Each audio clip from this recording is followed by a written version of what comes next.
Hello, everyone. Today we have Lasse with us. Lasse, go ahead and give us your story. When did you get diagnosed with diabetes? Yeah, it was about 20, 25 years ago. Yeah, I was 13, and I was the usual thing happens like any other a new type 1 diabetic. So I started up an insulin, and I was told to eat like a normal person. Uh, yeah, and so I did for 25 years, almost. Um, I found out like 20 years ago. No, sorry, I found out earlier that it was a problem um, to absorb carbs because it was difficult to get the right level for my blood sugars. Um, but anyway, the first thing that I was told when I got diabetes was that they were they told me in 5 years you can take a pill and then you don't have to worry about that anymore. And for 25 years ago, I could measure my blood sugar, and now we are here today. And yeah, it's not like it has. Uh, we can do much more. I got the insulin pump with a sensor for I think it was 5 7 years ago. That was absolutely a big thing because I had some lows, um, which was pretty tough sometimes. But when I got the pump and the sensor, I could see that um, it was uh, it was like half of the time when I ate carbohydrate. Also good carbohydrates. In Denmark, we have this thing called rugbrød, which is it's like the most Danish bread you can eat, and in for a bread, I guess it's pretty good because there's a lot of fiber in it, and but still, when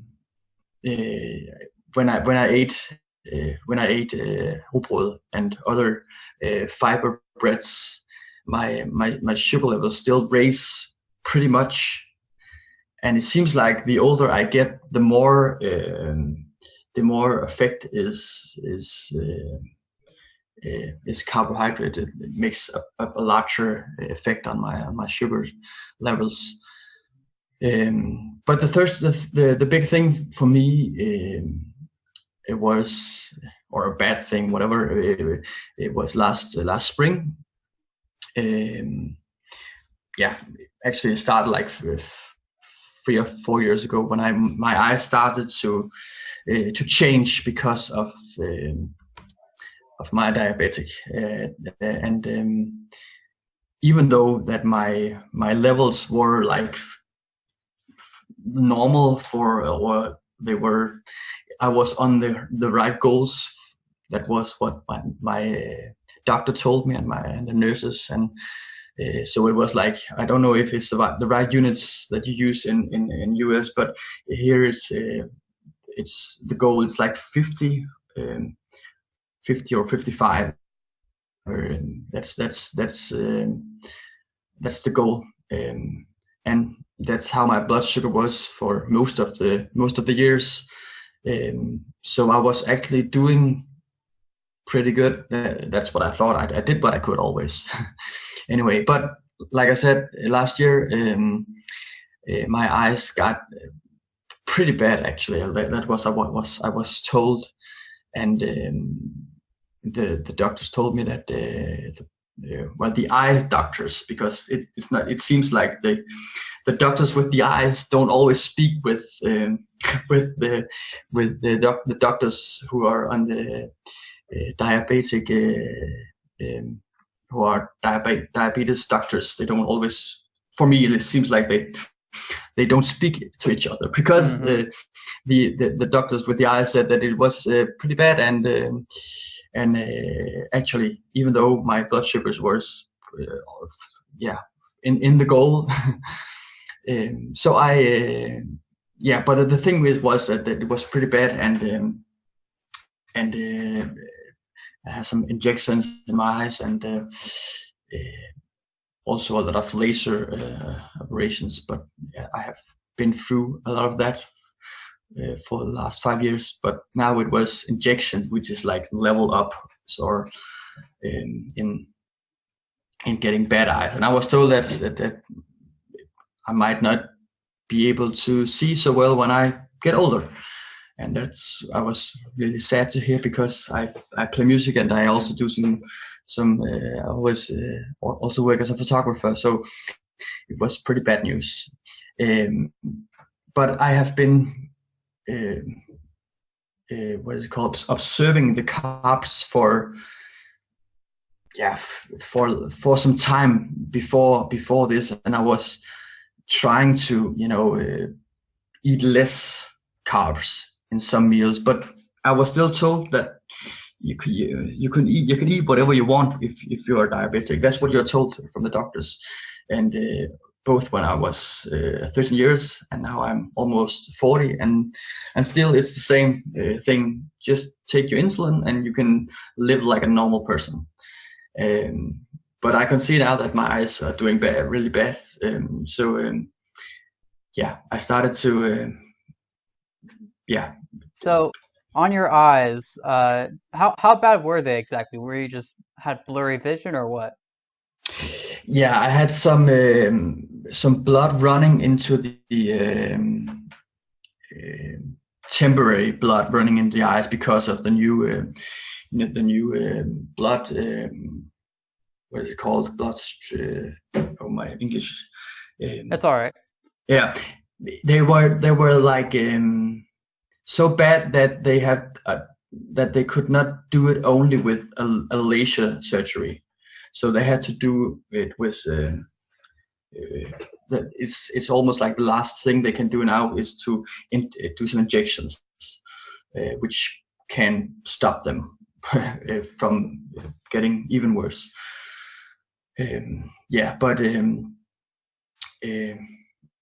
For me, it was also what can I do? So the eye doctors told me that it is because of the high blood sugar, and because also very important, they told me when a sugar raises or falls, it has a big impact on the eyes. And that I didn't know that. I had never heard that before. Because that was also when I thought, Jesus, what do I cannot eat this food anymore, because every time I eat rugbrød, my sugar levels goes from a 5 or 6 to 12, and then back again. So every day, almost every day, my blood sugar did this, and I've done it for the last 20 years. Every time I eat carbohydrates. So So despite them being the healthy, whole, fibrous grains, they're still doing you a big harm on your blood sugar. And I find it really interesting that your eye doctor seems to told you more about your condition than your endo did. Yeah, absolutely. It was very interesting, and I never heard it before. And that's saying that you cannot eat. He didn't say that, but that's the fact. You cannot eat a normal whatever that is food when you are a diabetic. And that is so. The story is that I changed the food last spring, and pretty much only ate vegetable and some meat. Afterwards, I've been eating also some fat, also because fat is a good way to not get hungry, and eat some eggs or and it helps me to stabilize my blood sugar. So now my levels has gone down to a 43, 45 kind of. So and the doctors also the eye doctors also told me that they cannot tell me if it is the injection or if it is because that my blood sugar levels are more normal. Well, that's what they told me anyway. Yeah. So your eyes are doing a lot better now? Yeah, they are. There is the last test was there. They're now in. There are no new things going on, so they are stable now, and that gives me hope for the future, and I can do something myself, and that's very important for me to have that opportunity. Yeah, to do something myself. But it's not, the opportunity is not to listen to what you're being told. But I wish I had knew that 20 years ago. Yeah. Yeah, I understand. And as far as hope goes, as far as your blood sugars go, you said you're doing a lot better now, or you mentioned that they're sort of on a roller coaster. How are they now? They are very stable. Actually, very stable. It's not like that I don't have any. Of course, there's still some issues about getting a little too high, or maybe, but it's very stable. It's never like a roller coaster. It's almost always very stable. Sometimes it's stable a little too high, but in general it is like between 4 or 8 mainly, and and of course it's not like I choose sometimes to to eat something that I shouldn't do, but now I'm aware of it in another way, because now I know this is not a good thing, and being told that you can eat whatever you want is, in my opinion, a big lie, because that's not true. Yeah. The way I see it, you can eat whatever you want, but if you're diabetic, you really shouldn't. You can do whatever you want. Never feel like you're not empowered to make whatever choice you want in life. But those choices have consequences. And that's so true, and that's what you should be told, and that gets, yeah, absolutely, the disease gets worse when you get these things told, but that's the fact. That's the fact. Yeah. So, other than your eyes, what would you say the most profound difference between then and now? There are a lot of benefits with this kind of way of doing no carbs. Yeah, almost it's a big freedom not to eat carbs, because my sugar levels is so stable. It doesn't really matter sometimes if I doing sleep on the couch or I go for a long walk. And before this, if I took a nap on the couch, like for my sugar levels were raised really high because I was not doing anything. And if I did go for a walk, my sugar levels will fall immediately. So it's actually, that's the biggest thing right now, is the freedom, is that my sugar levels are not so dependent on what I do physically. And yeah, so I can actually also, my lows, they are very they're very harmless. So when I sleep at night, and I get lows, it's like I don't eat anything anymore. I just, my insulin pump stops and it will steady. My sugar levels will raise shortly right after. Also in the daytime, if I can almost manage my low blood sugars just by stopping the insulin pump, and that's and I can continue what I'm doing. So that's a big freedom. Yeah. I actually used to do that too back when I was on the pump, so I know what you're talking about there. Yeah. That's amazing, and I mean, it really makes a big difference when you're not even sure if you're going to wake up tomorrow, since you don't know if you're going to crash in the middle of the night or something like that. Just being able to have that sense of stability makes a big difference. Yeah, absolutely, and I have to give the credits for the sensor, and because absolutely it helps, and that's a big thing for me still in the night. But like I said before, the second best after my sensor is my new life in not eating carbs, because I'm a much my quality of life has raised a lot because I'm much freer, and I can more do like whatever I want when I want. It's not like before when I have to say, do you want to go for a run, or I was like, no, right now I just eaten, and I've taken like eaten a lot of carbs and healthy carbs anyway, but still, yeah, absolutely. So now I can almost I feel like I can live more normally physically. Yeah, That's great. And it's ironic. That's why it's like, oh, you gotta feel normal and eat all this food. Well, no, I feel more normal doing this. yeah, And absolutely. That's so if you want to feel normal. Go on. Yeah. If you want to feel normal, for like if you have diabetes 1, just skip all the carbs and find a way to love your vegetables, and that's, then you can have a normal life. Speaking of food, take us through a day. What do you typically eat? Yeah, it's in the morning I eat some kind of eggs. I do some eggs in some coffee eggs thing, shots which I like very much, but also eggs in other forms.